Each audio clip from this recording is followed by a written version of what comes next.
ಗಜ್ಜಗೆ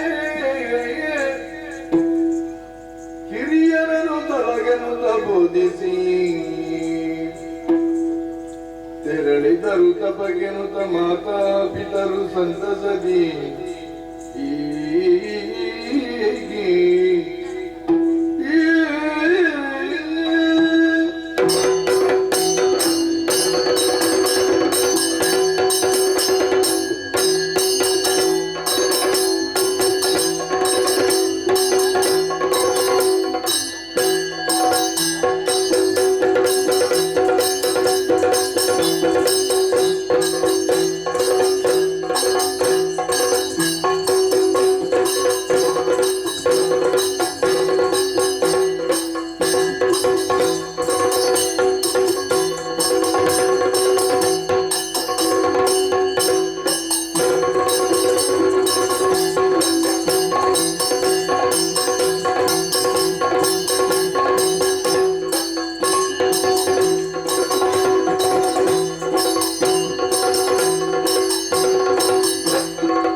ಕರೆದರೆ ನಡೆಸಿ ಕೊಡುವೆನು ಬಣ್ಣದಯ ಮಾತಲ್ಲ ಬಿಟ್ಟದ ಚೆನ್ನಲ ಬಣ್ಣದಯ ಮಾತಲ್ಲ ಬಿಟ್ಟವೆಯುವುದಲ್ಲಲಾಗ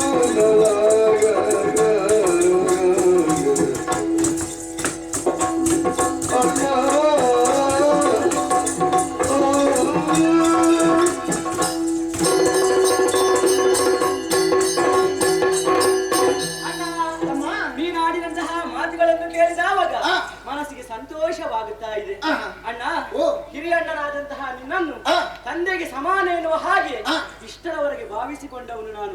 ತಂದೆಯವರಿಗೆ ಯಾವ ರೀತಿಯ ಗೌರವವನ್ನು ಸಲ್ಲಿಸ್ತೇನೋ ಅದೇ ರೀತಿಯಲ್ಲಿ ನಿನ್ನನ್ನು ಗೌರವಿಸ್ತೇನೆ ಅಣ್ಣ.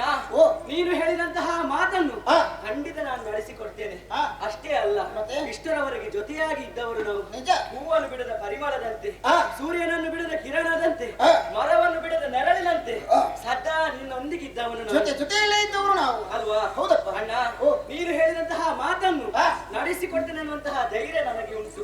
ಅದು ಏನು ಎಲ್ಲವನ್ನು ಹೇಳಬಾರದು. ಹೇಳಬಹುದೇ? ಕೇಳು ಪ್ರಜಾಧಿಪತ್ಯವ ಪಮ್ಮನನ್ನು ಮೆಚ್ಚಿಸುತ್ತ ಬಡವನು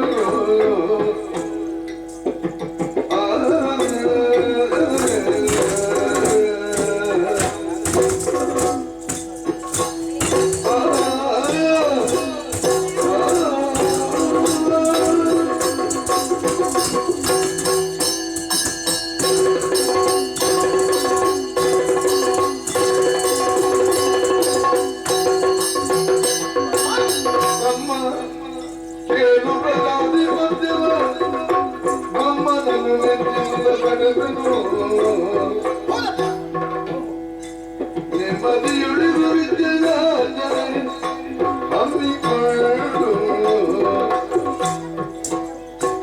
ನೆಮ್ಮದಿಯುಳಿದು ವಿದ್ಯೆಯ ಹಮ್ಮಿಕೊಂಡು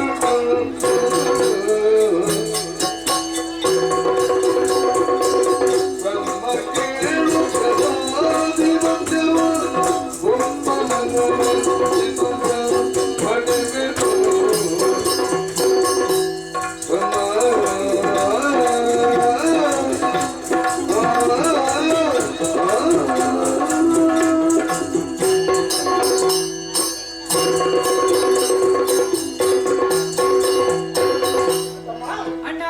ಪ್ರಸಾದಿವಂತೆವ ಹೇಳಿದ್ರು ಕೂಡ ಕೈಯಲ್ಲಿ ತೋರಿಸಿದ್ರೆ ಸಾಕು, ತಲೆಯಲ್ಲಿ ಹೊತ್ಕೊಂಡು ಮಾಡ್ತಾ ಇದ್ದವನು ನೀನು. ಹೌದು. ಆದರೆ ಇವತ್ತು ನನ್ನ ಮನಸ್ಸಿನ ಆಸೆ ಇಷ್ಟೇ. ಏನಣ್ಣ? ನೀನು ಕೂಡ ವಿದ್ಯೆಯನ್ನು ಕಲಿಯಬೇಕು, ಸಕಲ ವಿದ್ಯೆಯನ್ನು ಕಲಿತು ಯೋಗ್ಯವಂತ ಒಬ್ಬ ವ್ಯಕ್ತಿಯಾಗಬೇಕು ಎಂಬುದಾಗಿ ನನ್ನ ಮನಸ್ಸಿನ ಆಸೆ. ಯೋಗ್ಯವಂತಹ ಗುರುಗಳ ಬಳಿಗೆ ನಿನ್ನನ್ನು ಕಳುಹಿಸಿಕೊಡ್ತೇನೆ. ಅವರಿಂದಲೇ ಯೋಗ್ಯವಂತ ವಿದ್ಯೆಯನ್ನು ಕಲಿಯಬೇಕು ಎಂಬುದಾಗಿ ನನ್ನ ಮನಸ್ಸಿನ ಆಸೆ. ಹೌದೇ? ಅದಕ್ಕಾಗಿ ವಿದ್ಯೆಯನ್ನು ಕಲಿಯುವುದಕ್ಕಾಗಿ ಗುರುಮಠಕ್ಕೆ ಹೋಗ್ತೇನೆ ನೀನು ಅಣ್ಣ.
ವಿಷಯವಲ್ಲ, ಆಹಾ. ಆತ ಸಾಯುವುದು ದೊಡ್ಡ ವಿಷಯವಲ್ಲ. ಆ. ಇದ್ದಷ್ಟು ದಿವಸ ಆ. ಆತ ಏನು ಸಾಧನೆಯನ್ನು ಮಾಡಿದ್ದಾನೆ, ಜೀವನದಲ್ಲಿ ಯಾವುದನ್ನು ಸಾಧನೆ ಮಾಡಿದ್ದಾನೆ, ಇದು ಪ್ರಪಂಚ ಗುರುತಿಸಿಕೊಳ್ಳುವಂತಹ ವಿಚಾರ. ಅದು ಮುಖ್ಯ. ಅಣ್ಣ, ಓ. ಈ ಪ್ರಪಂಚದಲ್ಲಿ ಆ. ಯಾವುದನ್ನು ಕೂಡ ನಾವು ಕಲಿಯಬೇಕು ಅಂತ ಆದ್ರೆ ಆ. ವಿದ್ಯೆ ಎನ್ನುವುದು ಅಗತ್ಯವಾಗುತ್ತದೆ. ಹೌದು. ವಿದ್ಯಾ ವಿಹೀನ ಆ. ಪಶುವಿಗೆ ಸಮಾನ ವಿದ್ಯೆ ಇಲ್ಲದವನನ್ನು ಪಶುವಿಗಿಂತಲೂ ಹೀನಾಯವಾಗಿ ಕಾಣುವುದಕ್ಕೆ ಸಾಧ್ಯ ಅಲ್ವಾ? ಖಂಡಿತ. ಯಾವುದಕ್ಕಾದ್ರೂ ಆ. ವಿದ್ಯೆ ಎನ್ನುವುದು ಬೇಕಾಗ್ತದೆ. ಆ. ಅಷ್ಟೇ ಅಲ್ಲ, ಹ್ಮ್. ವಿದ್ಯೆ ಅಂತ ಹೇಳಿದ್ರೆ ಆ. ಅಮೃತಕ್ಕೆ ಸಮಾನವಾದದ್ದು. ಆ. ಅಂತಹ ವಿದ್ಯೆಯನ್ನು ಆ. ಕುಡಿಯುವುದಕ್ಕೆ ನಾವು ಪ್ರಯತ್ನವನ್ನು ಮಾಡಲೇಬೇಕು. ಸರಿ. ಅಣ್ಣ, ಓ. ನೀನು ಹೇಳಿದಂತಹ ಮಾತನ್ನು ಆ. ಖಂಡಿತ ನಾನು ನಡೆಸಿಕೊಡುವುದಕ್ಕೆ ಸಿದ್ಧನಾಗಿದ್ದೇನೆ. ಆ. ಈ ಕ್ಷಣವೇ ಆ. ಗುರುಮಠವನ್ನು ಸೇರ್ತೇನೆ, ಆ. ಸಕಲ ವಿದ್ಯೆಯನ್ನು ಕಲಿತೇನೆ. ಸರಿ. ಆ ನಂತರ ಈ ನಮ್ಮ ಅರಮನೆಗೆ ನಾನು ಬರುವುದಕ್ಕೆ ಇದ್ದೇನೆ. ಆ. ಅದಕ್ಕಾಗಿ ಆ. ಯಾವುದೇ ಒಂದು ಘನ ಕಾರ್ಯ ಆಗ್ಬೇಕು ಅಂತ ಆದ್ರೆ ಆ. ಹಿರಿಯವರ ಆಶೀರ್ವಾದ ಎನ್ನುವುದು ಬೇಕಾಗ್ತದೆ. ಖಂಡಿತ. ಅಣ್ಣ, ಓ. ನಿನ್ನ ಅನುಗ್ರಹ ಎನ್ನುವುದು ಆ. ತಮ್ಮನ ಮೇಲೆ ಇರಲೇಬೇಕು. ಸತ್ಯ. ಅದಕ್ಕಾಗಿ ಆ. ನಿನ್ನ ಪಾದಗಳಿಗೆ ವಂದಿಸಿಕೊಂಡಿದ್ದೇನೆ. ಆ. ಆಶೀರ್ವಾದಿಸಿ ಕಳಿಸಿಕೊಡ್ಬೇಕಣ್ಣ. ತಮ್ಮ, ಓ. ನಿನ್ನ ಮಾತನ್ನು ಕೇಳುವಾಗ ಮನಸ್ಸಿಗೆ ತುಂಬಾ ಸಂತೋಷವಾಗ್ತಾ ಇದೆ. ಹಾ. ಆದರೆ ಹಾ. ಈ ಕ್ಷಣದಲ್ಲಿ ನೀನು ವಿದ್ಯೆಯನ್ನು ಕಲಿಯುವುದಕ್ಕೆ ಹೋದರೆ ಹಾ. ನಾನೇನು ಇಲ್ಲೇ ನಿಲ್ಲುವುದಿಲ್ಲ. ಹಾ. ನನ್ನ ಮನಸ್ಸಿನಲ್ಲಿ ಒಂದು ಆಸೆ ಉಂಟು. ಹಾ. ಆ ಬ್ರಹ್ಮದೇವನನ್ನು ಮೆಚ್ಚಿಸಬೇಕು, ಹಾ. ಅರಣ್ಯವನ್ನು ಸೇರಬೇಕು, ಓಹೋ. ಪ್ರಜಾಧಿಪತ್ಯವನ್ನು ನಾನು ಪಡೆಯಬೇಕೆನ್ನುವಂತ ನನ್ನ ಮನಸ್ಸಿನ ಆಸೆ. ಹಾ. ಅದಕ್ಕಾಗಿ ನೀನು ತಡ ಮಾಡಬೇಡ, ಸಕಲ ವಿದ್ಯೆಯನ್ನು ಕಲಿತುಕೊಂಡು ಬಾ. ಹಾ. ಹೋಗಿ ಬಾ. ಆದಷ್ಟು ಬೇಗ ಬಾ.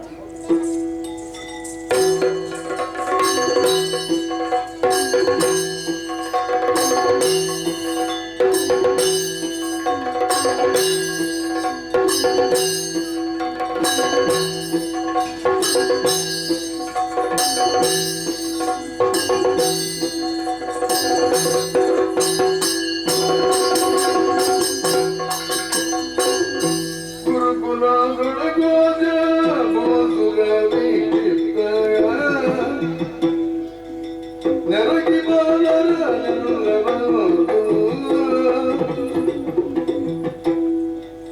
ಸ್ಮರಿಸಿ ವಿನಾಯಕನನ್ನು ಭಕ್ತಿಯೊಳಂದು ಬರೆದಿದ ವೇದಾಕ್ಷರಗಳ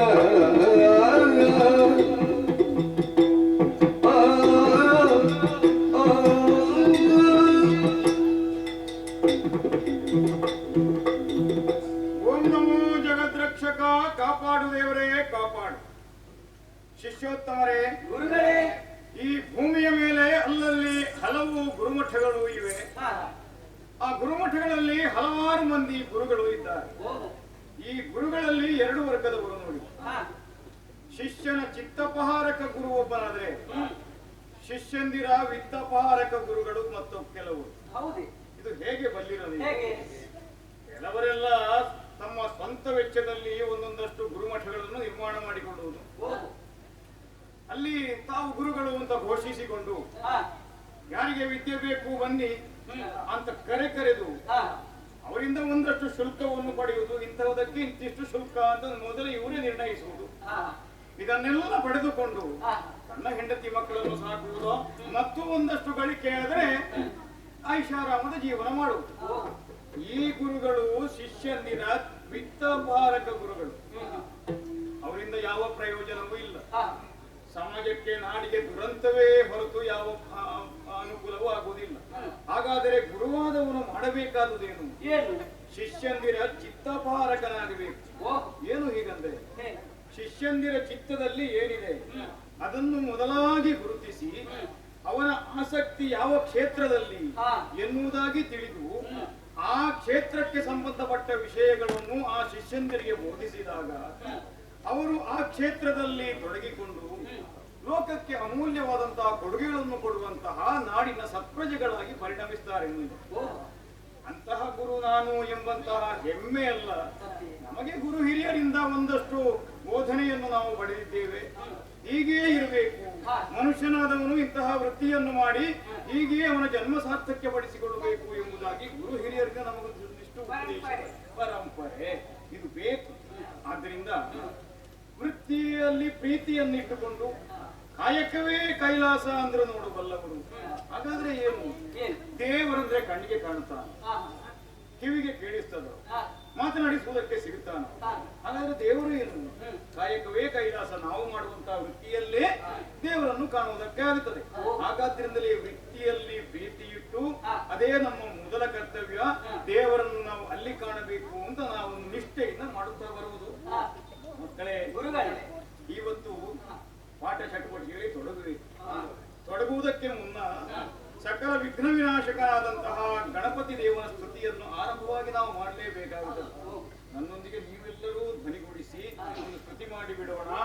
ಗಜಾನನಂ ಭೂತಗಣಾದಿ ಸೇವಿತಂ ಕಪಿತ್ತ ಜಂಬೂ ಫಲಸಾರ ಭಕ್ಷಿತಂ ಉಮಾಸುತಂ ಶೋಕ ವಿನಾಶ ಕಾರಣಂ ನಮಾಮಿ ವಿಘ್ನೇಶ್ವರ ಪಾದ ಪಂಕಜಂ. ಗಣಪತಿಯ ಸ್ತುತಿ ಆಯಿತು ಮಗ. ಹಾಗಾದ್ರೆ ಇಂದಿನ ಪಾಠಕ್ಕೆ ಸಂಬಂಧಪಟ್ಟಂತಹ ಕೆಲವು ಅಕ್ಷರಾಭ್ಯಾಸಗಳನ್ನು ಮಾಡಿಸ್ತೇನೆ ನಾನು.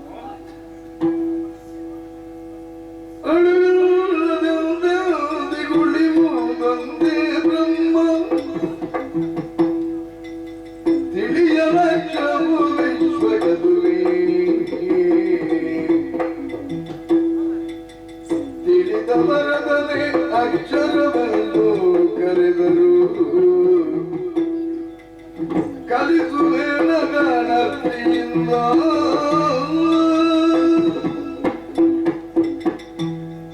ಮಕ್ಕಳೇ, ಗುರುಗಳೇ, ವ್ಯಕ್ತಿಯೊಬ್ಬ ವಿದ್ಯಾವಂತನಾಗಬೇಕಿದ್ರೆ ಮೊದಲಾಗಿ ಅಕ್ಷರಾಭ್ಯಾಸ ಮಾಡಬೇಕು. ಹಾಗಾದ್ರೆ ಅಕ್ಷರ ಅಂದರೆ ಏನು? ಏನು? ಎಂತದ ಅಕ್ಷರ? ಹಾಗಲ್ಲ ನೋಡು, ಕ್ಷರವಿಲ್ಲದೆ ಇರುವುದೇ ಅಕ್ಷರ ಅಂದ್ರೆ ಕ್ಷಯ ಇಲ್ಲದೆ ಇರುವುದು ಅಕ್ಷರ. ಕ್ಷಯ ಅಂದ್ರೆ ಏನು? ಇವತ್ತು ಹುಟ್ಟುತ್ತದೆ ನಿನ್ನ ಕರ್ಮ, ನಿನ್ನ ಅಪ್ಪನಿಗೆ ಅಮ್ಮನಿಗೆ ಏನಾದ್ರೂ ಇತ್ತ? ನೀವೆಲ್ಲ ಅನುಭವದಿಂದ ಹೇಳುವುದಲ್ಲ, ನೋಡಿ ಕೇಳಿ ಅದನ್ನು. ಹಾಗಲ್ಲ ಮಗ, ಅದೆಲ್ಲ ತತ್ವಾರ್ಥಗಳು. ನೋಡಿ, ಇವತ್ತು ಹುಟ್ಟುತ್ತದೆ, ನಾಳೆ ಬೆಳೀತದೆ, ನಾಡಿದ್ದು ನಾಶ ಆಗುತ್ತದೆ. ಅದೆಲ್ಲವೂ ನಶ್ವರವಾದುದು. ಅದು ಅಕ್ಷರವಾದುದಲ್ಲ, ಕ್ಷಯವಾಗುವಂತ. ಕ್ಷಯ ಅಂದ್ರೆ ಅದು. ಹಾಗಾದ್ರೆ ಈ ಪ್ರಪಂಚದಲ್ಲಿ ಶಾಶ್ವತವಾಗಿ ಉಳಿಯುವುದು ಏನು? ಯಾವತ್ತಿಗೂ ನಾಶವಿಲ್ಲದೆ ಅವಿನಾಶಿಯಾಗಿ ಉಳಿಯುವಂತಹ ಒಂದೇ ಒಂದು ಶಕ್ತಿ ಅಂದ್ರೆ ಕಣ್ಣಿಗೆ ಕಾಣುವಂತಹ ಈ ಪ್ರಪಂಚವನ್ನು ನಿಯಂತ್ರಿಸುವಂತಹ ಬ್ರಹ್ಮ. ಹೌದು. ಹಾಗಾದ್ರೆ ಈ ಬ್ರಹ್ಮ ಅಂದ್ರೆ ಏನು, ಎಂತು, ಹೇಗೆ ಎನ್ನುವುದಾಗಿ ಸಂಪೂರ್ಣವಾಗಿ ತಿಳಿಯುವುದಕ್ಕೆ ಯಾರಿಂದಲೂ ಸಾಧ್ಯವಿಲ್ಲದಿದ್ದರೂ ಓ ನಿನ್ನ ಮನೆಯ ಹಿತ್ತಿಲ ಅಲ್ಲಿರುವ ಕುಂಬಳಕಾಯಿಯ ಬಡಿ ಉಂಟಲ್ಲ, ಅದರಲ್ಲಿ ದೊಡ್ಡ ಕುಂಬಳಕಾಯಿ ಅಂತದೆ. ನೀವೆಲ್ಲ ತಿಳಿಯುವುದು ಕುಂಬಳಕಾಯಿ ಅಂದ್ರೆ ದೊಡ್ಡದು ಅಂತಲ್ಲ, ಧರ್ಮ ನಿಮ್ಮದು. ಹಾಗಲ್ವ? ಎಷ್ಟು ದೊಡ್ಡದು, ಎಷ್ಟು ಸಣ್ಣದು, ಏನು ಎಂದು ಅದೇ ನಾನು ಹೇಳುವುದಕ್ಕೆ ತೊಡಗಿದ್ದು. ಆ ಬ್ರಹ್ಮವನ್ನು ಸಂಪೂರ್ಣವಾಗಿ ಯಾವ ಜ್ಞಾನಿಯಿಂದಲೂ ತಿಳಿಯುವುದಕ್ಕೆ ಆಗದಿದ್ದರೂ ಸಹ ಬಹು ಆಂಶಿಕವಾಗಿ ಆದರೂ ತಿಳಿಯುವುದಕ್ಕೆ ಸಾಧನವಾಗುವಂತಹುದೇ ಈ ಅಕ್ಷರಾಭ್ಯಾಸ.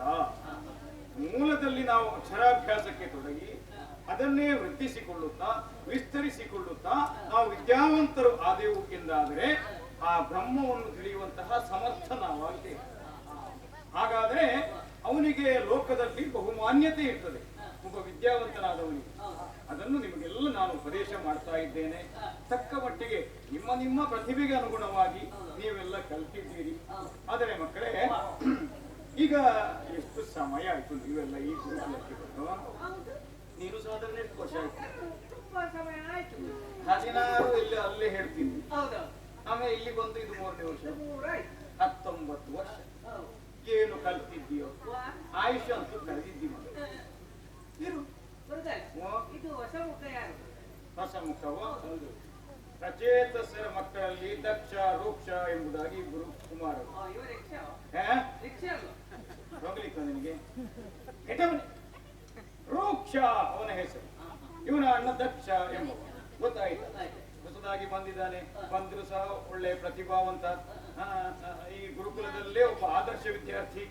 ಬಂದ ಕೆಲವೇ ಸಮಯದಲ್ಲಿ ನಿಮಗೆ ಮನದಟ್ಟಾಯ್ತಲ್ಲ, ನಿಮಗೆ ಗುರುತಿಸುವ ಒಂದು ಗುಣ ಆದ್ರೂ ಬೇಕಲ್ಲ. ಇರ್ಲಿ, ತೊಂದರೆ ಇಲ್ಲ. ಹಾಗಾಗಿ ಇವತ್ತು ಒಂದು ನಿಮಗೆಲ್ಲ ಪರೀಕ್ಷೆಯನ್ನು ಇಟ್ಟುಕೊಂಡು ಅದ್ಯಾಗೆ ನಿಮಗೆ ಕಂಠಳು ಮುನಗುವುದು? ಪರೀಕ್ಷೆ ಅಂತ ಕೂಡಲೇ ಯಾರು ಹೆದರಬೇಕಾಗಿಲ್ಲ ಮಗ. ಹೆದರಿದ ಕೂಡಲೇ ನಮಗೆ ಗೊತ್ತಿದ್ದುದು ಅರ್ಧ ಮಾತ್ರ ಎಲ್ಲ ಸೋರಿ ಹೋಗುತ್ತದೆ, ಮತ್ತೆ ಬರೆಯುವುದಕ್ಕೆ ಆಗುದಿಲ್ಲ. ನಿನಗೆ ಒಂದಷ್ಟು ಸಮಯ ಒಳ್ಳೆ ಮುದ್ದೆ ಹೊಡೆದು ನಿದ್ದೆ ಮಾಡಿ ಇಲ್ಲೇ ಕಡಿಬಹುದಲ್ಲ, ಅದಕ್ಕ ಹಾಗೆಲ್ಲ ಅದು ಹಾಗಾಗುವುದಿಲ್ಲ. ನಿಮ್ಮಂತವರ ಸಂಖ್ಯೆ ಇಲ್ಲಿ ಹೆಚ್ಚಾಗಿ ಹೋದ್ರೆ ಇನ್ನು ಹೊಸದಾಗಿ ಬರುವವರಿಗೆ ಇಲ್ಲಿ ಅವಕಾಶ ಇರ್ತದ. ಆಗು ಬೇಡುವ. ಅದಕ್ಕಾಗಿ ನೀವು ಎಷ್ಟು ಕಲ್ತಿದ್ದೀರಿ, ಯಾರನ್ನು ಇಲ್ಲಿ ಇಟ್ಟುಕೊಳ್ಬೇಕು, ಯಾರನ್ನು ಇಲ್ಲಿಂದ ತೇರ್ಗಡೆ ಮಾಡಿ ಸಮಾಜಕ್ಕೆ ಕಳುಹಿಸಿಕೊಡ್ಬೇಕು ಅಂತ ನಾವಂತೂ ಹೋಗುವಂತ ಅಷ್ಟೇ. ನೀವು ಹೇಗೂ ಆಯುಷ್ಯ ಕಳೆಯುವುದು. ನೀವು ಹೊರಗೆ ಹೋದ್ರೂ ಪ್ರಯೋಜನ ಇಲ್ಲ, ಅಲ್ಲಿಗೆ ಹೋದ್ರೂ ಯಾರಿಗಾದ್ರೂ ಹೊರೆಯೇ. ಅನ್ನದಂಡಕ್ಕೆ ಭೂಮಿ ಭಾರಕ್ಕೆ ಕರ್ಮ ಮಾರಿಗಳೇ. ಏನು ಮಾಡೋಣ? ಸರಿ, ಇವತ್ತು ಪರೀಕ್ಷಾ ದಿನ, ಹಾಗಾಗಿ ಕೆಲವು ಪ್ರಶ್ನೆಗಳನ್ನು ನಿಮ್ಮ ಮುಂದಿಡ್ತೇನೆ. ಬಹಳ ಚಿತ್ತವಿಟ್ಟು ಕೇಳಿ ಸಮರ್ಪಕವಾದ ಉತ್ತರವನ್ನು ಕೊಟ್ಟು ಇಲ್ಲಿಂದ ತೇರ್ಗಡೆ ಹೊಂದಬೇಕು ಮಗ. ಕೇಳುವ ಪ್ರಶ್ನೆ: ಒಂದು ಹಲವಾಗಿ ತಾನೊಂದಾಗಿ ಉಳಿಯುವುದು ಹೊಂದಿದುದರಿರಗಡದುದೇನು ಹೊಂದಿದುದರಿರಗಡದುದೇನು. ಮಕ್ಕಳೇ, ಆರಂಭದಲ್ಲಿ ಮೂಲತಃ ಒಂದಾಗಿ ಇರ್ತದೆ, ಇದ್ದಕ್ಕಿದ್ದ ಹಾಗೆ ಒಂದು ಹಲವಾಗುತ್ತದೆ. ಆ ಸಮಯದಲ್ಲಿ ತನ್ನ ಬಳಿಗೆ ಬಂದುದೆಲ್ಲವನ್ನೂ ಸರ್ವನಾಶ ಮಾಡಿಬಿಡುತ್ತದೆ. ಹೀಗೆ ಆಗ್ತಾ ಆಗುತ್ತಾ ಈ ಹಲವಾದುದು ಪುನಃ ಒಂದೇ ಆಗ್ತದೆ. ಅರ್ಥ ಆಯ್ತಾ? ಒಂದು ಹಲವಾಗಿ ತನ್ನೆಡೆಗೆ ಸೋಂಕಿದುದನ್ನು ನಾಶಪಡಿಸುತ್ತಾ ಈ ಹಲವು ಪುನಃ ಒಂದಾಗುವಂತಹದ್ದು ಏನು ಮಗದು? ನೋಡೋಣ.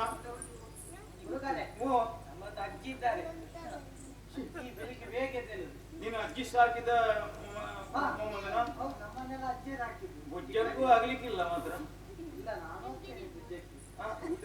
ಊಟ ಉಂಟಲ್ಲ, ನನ್ನ ಅಜ್ಜಿಯ ಬುಜ್ಜಕ್ಕೆ ನೀನು ಸಿಗ್ಲಿಕ್ಕಿಲ್ಲ ಅಂತ.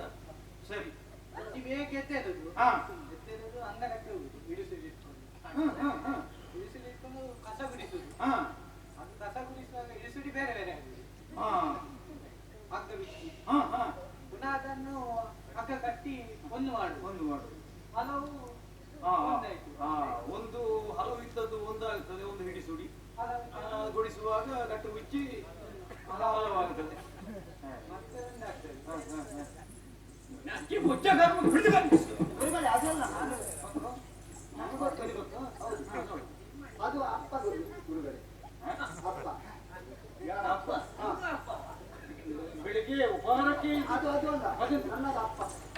ನಿನ್ನ ಅಪ್ಪ ಹೇಗದು? ಅಪ್ಪ ಮೊದಲು ಒಬ್ಬರು ಇದ್ರು, ನಂತರ ಅಮ್ಮನನ್ನು ಮದುವೆ ಆದ್ರು. ಮದುವೆ ಆಗಿದ ನಂತರ ಅಣ್ಣ ಜನಿಸಿದ. ಅಣ್ಣ ಹೌದು. ಕಥೆ ಅಲ್ಲ ನಾನು ಕೇಳಿದ್ದು, ನಾನು ಪ್ರಶ್ನೆಗೆ ಉತ್ತರ ಕೇಳಿದ್ದು. ಆದ ನಂತರ ನಾನು ಜನಿಸಿದೆ, ಮತ್ತೆ ತಮ್ಮಂದಿರು. ನೀವೀಗ ಬಹಳ ಮಂದಿ ಇದ್ದೀರಾ? ಹೌದು. ನಿನ್ನ ಅಪ್ಪ ಅಮ್ಮ ಅಷ್ಟೊಂದು ಮಾಡಿ ಹಾಕಿದ್ದಾರೆ. ಹಾಗೆ ಹಲವಾದವು. ತದನಂತರ ನನ್ನ ಅಪ್ಪನಿಗೆ ಸ್ವಲ್ಪ ಕುಡಿಯುವ ಚಟ ಇತ್ತು. ನಿಮ್ಮನ್ನು ಕಾಣುವಾಗಲೇ ಗೊತ್ತಾಗುತ್ತದೆ. ಕುಡಿದು ಬಂದು ರಾತ್ರಿ ಹೊತ್ತು ನನ್ನ ಅಮ್ಮನಿಗೆ ಬೇಕಾದಷ್ಟು ಕೇಳಿಸುವುದು. ಹೌದು. ಅವನು ಸುಮ್ಮನಿದ್ರೆ ಅದು ಬಿಡ್ತದೆ, ಮತ್ತೆ ಇಲ್ಲ ಅದು ಹುಡಿ ಅಂತ ಹೇಳ್ತದೆ. ಅಮ್ಮ ಮರು ದಿವಸ ಬೆಳಿಗ್ಗೆ ಗಾಡಿ ಕಟ್ಟಿದ್ರು ಹೌದು ಅಮ್ಮನ ಮನೆಗೆ. ಹೌದು. ಸರಿ, ತದನಂತರ ನಾವು ಹೋದ್ವಿ. ಅಮ್ಮನ ಹೆಣ್ಣಿನ ಆದ ನಂತರ ಏನು ಕಟ್ಟದ ದಾರಿಯಲ್ಲಿ ನನ್ನ ಮನೆ ಉಂಟು. ನನಗೇನು ಗೊತ್ತು ಎಲ್ಲಿಗೆ ಹೋದ್ರು ಅಂತ. ತದನಂತರ ಅಪ್ಪ ಒಬ್ಬರು. ಹಾಗೆ ಇದು ಉತ್ತರ ಸರಿ. ಒಂದು ಹಲವಾಗಿ ಹಲವು ಒಂದು ಆಗುವುದು ಅಂತ ಹೇಳಿದ್ರೆ ಹಾಗೆ ಹೌದು ಅಲ್ವ? ಹೌದು. ಕರ್ಮ ಅದಲ್ಲ ಗುರುಗಳೇ, ವೃಕ್ಷ.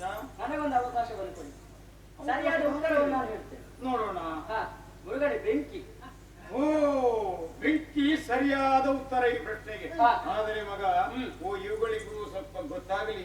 ಇವುಗಳಿಗಲ್ಲದಿದ್ರೆ ಕೇಳಿಸಿಕೊಳ್ಳುವಂತಹ ಪ್ರಜ್ಞಾವಂತರಿಗಾದ್ರೂ ಗೊತ್ತಾಗಲಿ. ಎಲ್ಲರಿಗೂ ಗೊತ್ತಾಗ್ಬೇಕು. ಬೆಂಕಿ ಅಂದ್ರೆ ಸಾಲದು, ಸ್ವಲ್ಪ ವಿವರಣೆ ಕೊಡುವೆಯ ಮಗ. ಗುರುಗಳೇ, ಈಗ ಒಂದು ದೀಪದಿಂದ ನಾವು ಹಲವು ದೀಪವನ್ನು ಬೆಳಗಿಸ್ತೇವೆ. ಸರಿ, ಆವಾಗ ಏನಾಗ್ತದೆ? ಒಂದರಿಂದ ಹಲವು, ಒಂದಿದ್ದದು ಹಲವಾಗ್ತದೆ. ಅಷ್ಟೇ ಅಲ್ಲ, ಆ ಎಲ್ಲ ದೀಪವನ್ನು ನಾವು ನಂದಿಸ್ತೇವೆ. ಸರಿ, ಅದರ ಪ್ರಭೆ ಎನ್ನುವುದು ಒಂದು ದೀಪದಲ್ಲಿ ಕಾಣುವುದಕ್ಕೆ ಆಗ್ತದೆ. ಅಷ್ಟೇ ಅಲ್ಲ, ಮತ್ತೆ ಯಾವ ವಸ್ತುವನ್ನು ಕೂಡ ನೀವು ಬೆಂಕಿಗೆ ಹಾಕಿ ಅದು ಅದರಲ್ಲಿ ಲೀನವಾಗಿ ಹೋಗ್ತದೆ. ಅದನ್ನು ನಾಶವಾಗಿ ಇರ್ತದೆ. ನಾಶ ಮಾಡ್ತದೆ. ಆದ ಕಾರಣ ಬೆಂಕಿ ಗುರುಗಳೇ. ಸರಿ ಸರಿ, ಒಂದನೇ ಪ್ರಶ್ನೆಗೆ ಉತ್ತರ ಸರಿ. ಇನ್ನು ಎರಡನೆಯ ಪ್ರಶ್ನೆ ಕೇಳ್ತೇನೆ. ಹೊಲವು ಸೇರುತ್ತೊಂದು ಮತ್ತೆ ಹಲವಾಗುವುದು, ತಿಳಿದವರು ಕೇಳಿದೆ ನೆನರು, ತಿಳಿದವರು ಕೇಳಿದೆ ನೆನರು. ಮಕ್ಕಳೇ, ಈಗ ಬೇರೆ ಬೇರೆ ಕಡೆಗಳಲ್ಲಿ ಹಲವಾಗಿ ಇರ್ತದೆ. ಈ ಹಲವು ಎಲ್ಲ ಒಟ್ಟು ಸೇರಿ ಒಂದಾಗುತ್ತದೆ. ಈ ಒಂದೇ ಇದ್ದುದು ಪುನಃ ಬೇರೆ ಬೇರೆ ಪ್ರಕ್ರಿಯೆಗಳಿಂದ ಹಲವಾಗುತ್ತದೆ. ನೋಡೋಣ, ತಿಳಿದವರು ಹೇಳಿ. ಓ, ನಾನು ಹೇಳ್ತೀನಿ. ಹೇಳಿ. ನಿನ್ನಂತಹ ಶಿಷ್ಯಂದಿರನ್ನು ಕಟ್ಟಿಕೊಂಡೇ ನಾವು ಇಲ್ಲಿ ಕರ್ಮ ಬಂದು ಸಾಯುವುದು ಮಗ. ನಿಮಗೆ ಪ್ರಶ್ನೆ ಹೇಳಲಿಕ್ಕೆ 10 ಸಲ ಆಯ್ತು. ಈ 10 ಸಲ ಕೇಳಿದ ಪ್ರಶ್ನೆಗೆ 1 ಸಲ ಉತ್ತರ ಇಲ್ಲ ನನಗೆ. ಅದು ಮರೆತು ಹೋಯ್ತಾ? ನೀನು ಕುಳಿತುಕೊಂಡಲ್ಲಿಯೇ ನಿದ್ದೆ ಮಾಡಿದ್ದೀಯ ಮತ್ತೆ ಏನು? ನಿನಗೊಂದು ಅರ್ಥ ಆಗುವಾಗ ಗೊತ್ತಾಗುತ್ತೆ. ಉತ್ತರ ಗೊತ್ತುಂಟು, ಅರ್ಥ ಆಗಲಿಲ್ಲ. ಪ್ರಶ್ನೆಯೇ ಅರ್ಥ ಆಗಲಿಲ್ಲ, ಮತ್ತೆ ಉತ್ತರ ನೀನು ಬಿಡುದಿನ ಅಪ್ಪನಿಗೆ ಹೇಳಲಿಕ್ಕೆ ಉಂಟು. ಆಗ್ಲಿಕ್ಕಿಲ್ಲ. ಅದು ನೋಡೋಣ, ನಿನಗೊಂದು ಅವಕಾಶ ಕೊಡ್ಬೇಕಲ್ಲ. ಎಲ್ಲ ಮಕ್ಕಳನ್ನು ನಾವು ಸಮಾನವಾಗಿ ಕಾಣಬೇಕು ಇಲ್ಲಿ. ಈಗ ಹಲವು ಒಂದಾಗಿ ಈ ಒಂದೇ ಹಲವಾಗುವುದು ಏನು ಅಂತ. ತಾಂಬೂಲ. ತಾಂಬೂಲ ತಾಂಬೂಲ ಅದು ಹೇಗೆ? ಅದು ಹಲವಿರ್ತದೆ, ಅಡಿಕೆ, ಸುಣ್ಣ, ಎಲೆ ಎಲೆ ಹಲವಿರ್ತದೆ. ಅದನ್ನೆಲ್ಲ ಜೊತೆ ಸೇರಿಸಿ ಬಾಯಿಯೊಳಗೆ ಹಾಕಿ ಜಗಿದೆ. ಈ ಹಲವಿದ್ದದ್ದು ಬಾಯಿಯೊಳಗೆ ಆಗುವ ಒಂದಾಗಿ ಮತ್ತೆ ಅಲ್ಲಿಯೊಮ್ಮೆ ಉಗಿಬೇಕು, ಹಲವಾಗ್ಬೇಕು. ಈ ಪರಿಸರ ಮಾಲಿನ್ಯ ಮೊದಲಾಗುವುದು ಇದರಿಂದ. ಸರಿಯಾ? ಸಿಕ್ಕಿದ್ದನ್ನು ಬಾಯಿಗೆ ಹಾಕಿ ಮುಕ್ಕುವುದು, ಅಲ್ಲಲ್ಲಿ ಉಗುಳಿಬಿಡುವುದು. ಗುರುಗಳೇ, ಇವತ್ತ ಮೇಲೆ ಹೋಗಬಹುದಾ? ಮೇಲೆ ಅಂದ್ರೆ ಬಹಳಷ್ಟು, ಮತ್ತೆ ಹಿಂತಿರುಗಿ ಬಾರದಲ್ಲಿಗೆ ಹೋಗಬಹುದು. ಹೀಗೆ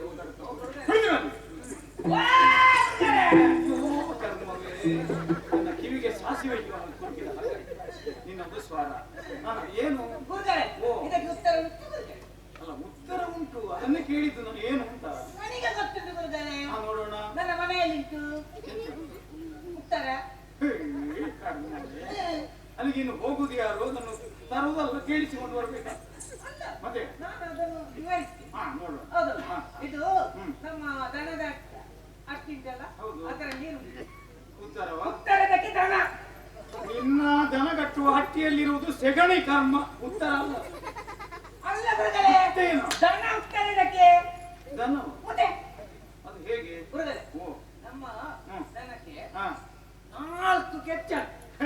ಕರ್ಮವೇ. ಇದೊಂದು ವಿಶೇಷ. ಪ್ರಕೃತಿಯಲ್ಲಿ ಕೆಲವು ವಿಚಿತ್ರಗಳೆಲ್ಲ ಇರ್ತವೆ ನೋಡಿ. ಹಾಗೆ ಇದು. ಅದು ಹಾಗಲ್ಲ, ಒಂದು ದನಕ್ಕೆ ಒಂದೇ ಕೆಚ್ಚಲು. ಒಂದು ಕೆಚ್ಚಲಲ್ಲಿ 4 ಸ್ತನಗಳು. ಹೌದೌದು ಗುರುಗಳೇ, ಇದು ಇದಕ್ಕೆ ನನ್ನ ತಾಯಿ ಬೆಳಿಗ್ಗೆ ಎದ್ದು ಬೇಗ ಎದ್ದು ಚುಂಬಿಡ್ಕೊಂಡು ಹಟ್ಟಿಗೆ ಸ್ವಲ್ಪ ನೀರಿಟ್ಟು ಅದನ್ನು ಹೋಗಿ ಅದರ ಒಳಗೆ ಹೇಳುವ ಶೈಲಿ ಒಳ್ಳೆದುಂಟು. ಅವರು ಹೇಗೆ ಹೇಳುತ್ತಾರೆ ಗೊತ್ತಿಲ್ಲ. ಆಮೇಲೆ ಅದರ ಅಡಿಗೆ ತಂಬಿಗೆ ಇಟ್ಟು ಅದಕ್ಕೆ ಹಾಲು ಬರಲಿ.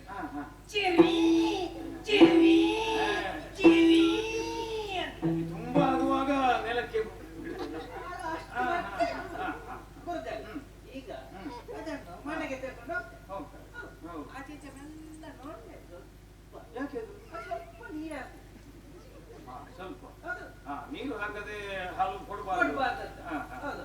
ಈಗ ಹಾಲಿಗೆ ನೀರು ಹಾಕುದು, ಈಗ ನೀರಿಗೆ ಎಲ್ಲಿ ಅದು ಹಾಲು. ಸರಿ, ಅದನ್ನು ಮತ್ತೆ ಮನೆ ಹತ್ತಿರದಲ್ಲಿ ಎಲ್ಲ ಸ್ವಲ್ಪ ಅದು ಸರಿಯಾದ ಉತ್ತರ ಅಲ್ಲ. ರೂಕ್ಷನಿಗೆ ಗೊತ್ತಿದೆ ಏನಪ್ಪ? ನಾನು ಹೇಳ್ತೇನೆ. ಹೇಗೆ? ನೀರು. ಓ, ನೀರು. ನೀರು ಸರಿಯಾದ ಉತ್ತರ. ಅದು ಹೇಗೆ ಮಗ? ಗುರುಗಳೇ, ಈ ರೀತಿ ಹೇಳುವುದಕ್ಕೆ ಕಾರಣವಿದೆ. ಏನದು? ಈಗ ಸಮುದ್ರದಲ್ಲಿ, ಕೆರೆಯಲ್ಲಿ, ಬಾವಿಯಲ್ಲಿ ನೀರಿದೆ, ಸರಿ ಅಲ್ವಾ? ಸೂರ್ಯನ ಕಿರಣ ಎನ್ನುವುದು ಆ ನೀರಿಗೆ ಬಿದ್ದಾವಾಗ ಅದು ಏನಾಗ್ತದೆ? ಬಿಸಿ ಆಗ್ತದೆ. ಸರಿ.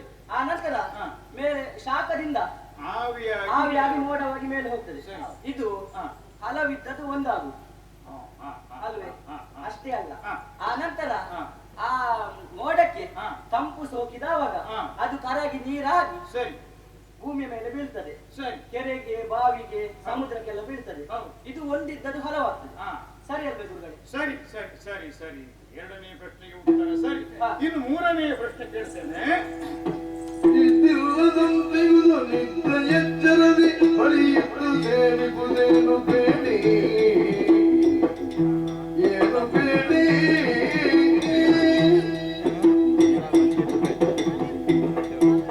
ಮಕ್ಕಳೇ, ಇದ್ದು ಇಲ್ಲದಂತೆ ನಮಗೆ ಗೋಚರವಾಗುವುದು. ನಿದ್ದೆಯಲ್ಲಿಯೂ ನಮ್ಮೊಡನೆ ಇರ್ತದೆ, ಎಚ್ಚರದಲ್ಲಿಯೂ ಇರ್ತದೆ. ಆದ್ರೆ ಏನು ಎಂತು ಅಂತ ನಮಗೆ ಅಷ್ಟು ಸುಲಭವಾಗಿ ಅದು ಗೋಚರವಾಗುವುದಿಲ್ಲ. ಇದು ಏನು? ಗುರುಗಳೇ, ಓ, ಇದಕ್ಕೆ ಉತ್ತರ ನನ್ನ ಮನೆಯಲ್ಲಿ ಇದೆ ಗುರುಗಳೇ. ಚಿಕ್ಕ ಎಲ್ಲ ನಿನ್ನ ಮನೆಯಲ್ಲಿ ಇರುವುದಲ್ಲೋ? ಇದು ನಿನ್ನ ಮನೆಯಲ್ಲಿ ಇದು ಚಿನ್ನದ ಅರೆಯುವ ಕಲ್ಲು ಇದ್ದ ಹಾಗೆ ಕರ್ಮ. ಕೆಲವರು ಹೇಳುವುದುಂಟು ನನ್ನ ಮನೆಯಲ್ಲಿ ಅದು ಉಂಟು ಇದು ಉಂಟು. ಹೌದು, ಇದು ನನ್ನ ಮನೆ. ಇಲ್ಲಿಗೆ ಬೇಕಲ್ಲ ಈಗ. ಗುರುಗಳೇ, ಇದು ಮನೆಯ ಮೂಲೆ ನೀವು. ಏನದು? ನಾಯಿ. ಸಹವಾಸವೇ ನಾಯಿ. ಹೌದು ಹೇಗೆ ಅದು? ಅದಕ್ಕೆ ಉತ್ತರ ಸಮರ್ಪಕವಾದ್ದು. ಗುರುಗಳೇ, ಅದು ಮೊದಲೇ ಏನು ತಿನ್ನುವುದಿಲ್ಲ. ಈ ನಾಯಿ ಅದು ಮೂಲೆಯಲ್ಲಿ ಮಲಗಿಕೊಂಡಿರ್ತದೆ. ಇದು ಮನೆಗೆ ನೆಂಟರೆಲ್ಲ ಬರ್ತಾರೆ, ಇದಕ್ಕೆ ಗೊತ್ತೇ ಆಗುದಿಲ್ಲ ಗುರುಗಳೇ. ಮತ್ತೆ ಅದನ್ನು ಸಾಕುವುದು ಯಾಕೆ? ಅನ್ನದಂಡ ಹಾಗೆಲ್ಲ ಕೆಲವು ಒಳ್ಳೆಯದು ಶಬ್ದ ಹಾಡಿದ್ರೆ ಅದೇ ಕೆಲವು ಮಾತ್ರ, ಒಮ್ಮೊಮ್ಮೆ ಮಾತ್ರ ಗುರುಗಳೇ. ಇದು ನಾನು ಕೆಲವು ಸಲ ಈ ಜಗಲಿಯಲ್ಲಿ ಮಲಗೋಪುರ ಮಾಡ್ತೀವಿ, ಈ ಸೆಕೆಗೆಲ್ಲ ಸರಿ. ಹೌದು, ಮಲಗುವ ಸಂದರ್ಭದಲ್ಲಿ ಇದು ನನ್ನ ಹತ್ತಿರ ಬಂದು ಮಲಗ. ಇನ್ನು ಚಾಪೆಯಲ್ಲಿ ಚಾಪೆಯಲ್ಲಿ ಮಲಗು. ಇದ್ದು ಇಲ್ಲದಂತ ಹೇಳು, ಇಲ್ಲ ಗುರುಗಳೇ. ಇದು ನೋಡ್ತದೆ, ಇದು ಹೆಣ್ಣು. ಹೆಣ್ಣು ಗಂಡು ಅಂತ ಗೊತ್ತುಂಟ ನಿನಗೆ? ಅವನೇ ಕರ್ಮ ನಿನ್ನದು. ಹಿಡಿದು ಅದು ಸರಿಯಲ್ಲ. ಇನ್ನು ಯಾರಿಗಾದ್ರೂ ಗೊತ್ತುಂಟೇನಪ್ಪ? ವೃಕ್ಷ ನಿನಗೆ ಗೊತ್ತುಂಟೇನ ಮಗ? ನನಗೆ ಗೊತ್ತಿದೆ. ಏನದು? ಗಾಳಿ ಗುರುಗಳೇ. ಗಾಳಿ. ಹೌದು ಆದರೆ ಹೇಗೆ ಗುರುಗಳೇ? ನಾವು ರಾತ್ರಿ ಹೊತ್ತಿನಲ್ಲಿ ನಿದ್ದೆ ಮಾಡುವ ಸಮಯದಲ್ಲಿ ಗಾಳಿಯನ್ನು ಸೇವಿಸ್ತೇವೆ. ನಮಗೆ ಗೊತ್ತಾಗ್ತದ? ಇಲ್ಲ ಅಲ್ಲ. ಹಗಲು ಹೊತ್ತಿನಲ್ಲೂ ಕೂಡ ನಾವು ಗಾಳಿಯನ್ನು ಸೇವಿಸ್ತೇವೆ, ನಮಗೆ ತಿಳಿಯುತ್ತದೆ ಹೇಳಿ? ತಿಳಿಯುವುದಿಲ್ಲ. ಆದ ಕಾರಣ ಇಷ್ಟು ಇಲ್ಲದ ಹಾಗೆ ಇರುವುದು ಗಾಳಿ ಅಲ್ಲದೆ ಬೇರೆ ಯಾವುದು ಅಲ್ಲ. ಸರಿ ಸರಿ, ಸರಿಯಾದ ಉತ್ತರ ಮಗನೇ. ಸಾಗುದಂತವಾಯ್ತು ಏಕಪಾಠಿಯು ಧರಿಸಬೇಕಿರೋ ಕೆಲವು ಶಿಷ್ಯರೊಳಗೆ ಏಕಮನದಿಂದ ನೀ ಲೋಕದ ಯಶವ ಪಡೆಕೆ ಯೋಗ್ಯ ಎಂದನು ಗುರು ಮೊದಲೇ.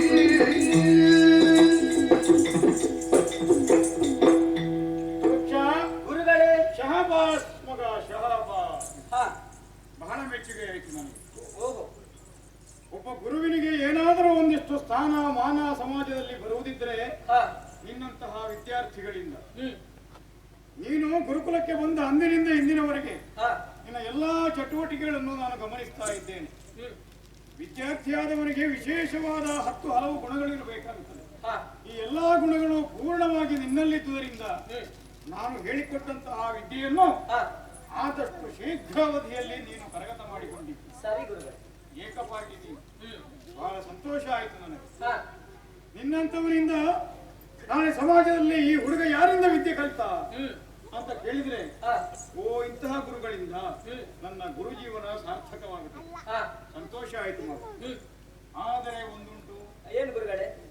ನಾನೇನೋ ನಿನ್ನ ಈ ಪ್ರತಿಭೆಗೆ ಮೆಚ್ಚಿ ಈಗ ಬೆನ್ನು ತಟ್ಟುತ್ತೇನೆ. ಯಾರೇ ಆಗಲಿ ಮಗ, ಜೀವನದಲ್ಲಿ ಹುಟ್ಟಿನಿಂದ ಸಾಯುವವರೆಗೆ ಕಲಿತು ಆಯಿತು ಎಂಬುದಾಗಿ ಇಲ್ಲ. ಎಷ್ಟೆಷ್ಟೋ ಜನ್ಮಗಳು ಮತ್ತು ಬಂದರೂ ಸಹ ನಾವು ಕಲಿಯುವುದಕ್ಕಿದೆ. ಆದ್ದರಿಂದ ನಾನು ಕಲಿತೆ, ನನಗೆ ಸಾಕು ಅಂತ ಅನ್ನಿಸಿಕೊಳ್ಳಬೇಡ. ಸಾಯುವವರೆಗೂ ಕಲಿಯುವುದಕ್ಕಿದೆ, ಗೊತ್ತಾಯ್ತಲ್ಲ? ಹಾಗಾದ್ರಿಂದ ಈ ಗುರುಕುಲದಲ್ಲಿ ನೀನು ಕಲಿಯುವಂತಹದ್ದೆಲ್ಲ ಮುಗಿಯಿತು. ಹಾಗಾಗಿ ಇನ್ನು ಸಮಾಜಕ್ಕೆ ಹೋಗಬೇಕು. ನೀನು ಇಲ್ಲಿ ಕಲಿತಂತಹ ವಿದ್ಯೆಯನ್ನು ಸಕಾಲದಲ್ಲಿ ಸತ್ಪಾತ್ರರಲ್ಲಿ ಸದ್ವಿನಿಯೋಗ ಮಾಡಿ ಲೋಕದಲ್ಲಿ ಸತ್ಕೀರ್ತಿವಂತನಾಗಿ ಬಾಳುವಂತಹ ಅವಕಾಶ ನಿನಗೆ ವಿಪುಲವಾಗಿ ಇದೆ ಮಗ. ಆದಷ್ಟು ಬೇಗನೆ ಸಮಾಜಕ್ಕೂ ನಿನ್ನ ಮನೆಗೆ ಹೋಗಿ ಹೋಗು, ಯಶೋವಂತನ. ಗುರುಗಳೇ, ನೀವಾಡಿದಂತಹ ಮಾತುಗಳ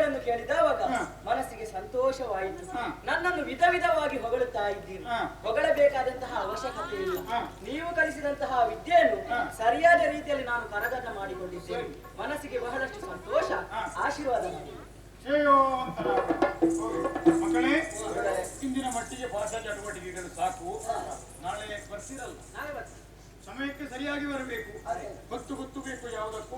ಸರಿ, ಬನ್ನಿ.